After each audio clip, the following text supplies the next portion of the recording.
Over 20 years ago, I walked through the gates of a prison in South Carolina.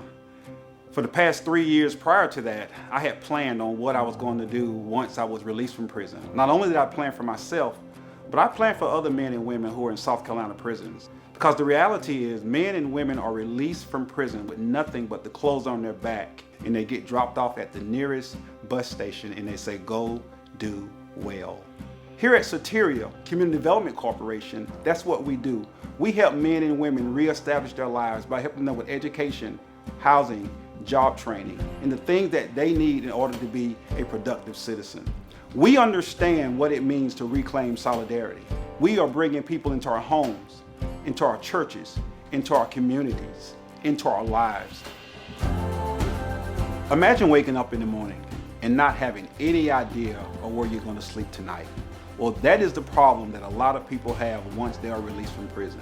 But at Soteria, we solve that problem. We make sure that men who are getting out of prison have a place to sleep. That is our transitional housing service, Soteria House. Men can come and stay up to 1 year. When they graduate, the men are given an opportunity to live in one of our 14 affordable rentals, and some of them even become homeowners. And so this is what we do here. We put families back together. There are also men who've been able to get married and get back with their families when they graduate our program. That is what housing does to a person who's been incarcerated, reunites their family. At Soteria, we offer education in several different ways. There are a lot of men that come to our program and they may not be a good fit for college. You know, there may be one who wants to go into truck driving, or somebody who wants to learn how to operate a lathe or do CNC training. So we help them to get into those areas. And there are a lot of guys who don't have a high school diploma. So we partner with partnering agencies, and maybe once they get their GED, they can go on to college and take college courses. Financial literacy is awesome. Most guys who take the financial literacy have never understood credit scoring and what it's like to buy their first home or buy their first car.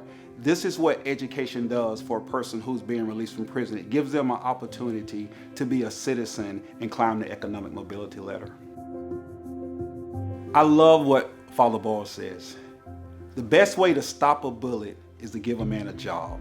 The first 30 days, we give them a job in our job training program, Soteria at Work. Men are taught how to tear down old houses, buildings, and barns. Then they take the wood and they pull the nails, they sand it, they shape it, and they glue it together, and they make beautiful furniture. And once they complete their 30 days, if they like the wood shop, we'll hire them in our company. But if they don't, we'll send them out in the community, because we have a job placement program as well. And also the guys have jobs in the house where they live. You know, they cut grass, they do the dishes, they mop the floors, they clean the bathrooms, and we're teaching them how to work. So we love teaching men how to be productive citizens. We offer many different services at Soteria. One of the main things is IDs and driver's license. Every guy that is in our program is given a mentor for the duration of the program, somebody to help disciple them and navigate them through life. You know, my story is I changed my life while I was in prison, and it was the Bible that changed me. And so I make sure that these guys get the spiritual food they need, not only through Bible studies and counseling, but through journaling. We're fortunate right now to have a partnership with Root and Rebound.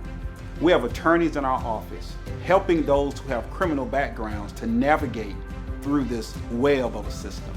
This results in people being able to have clean records, able to get a job or housing, or maybe able to get that degree that they wanted in school or some type of certification.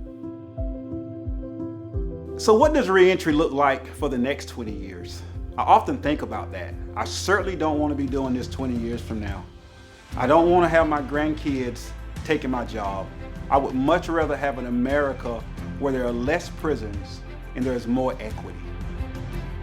Join us as we work to build a better future for all.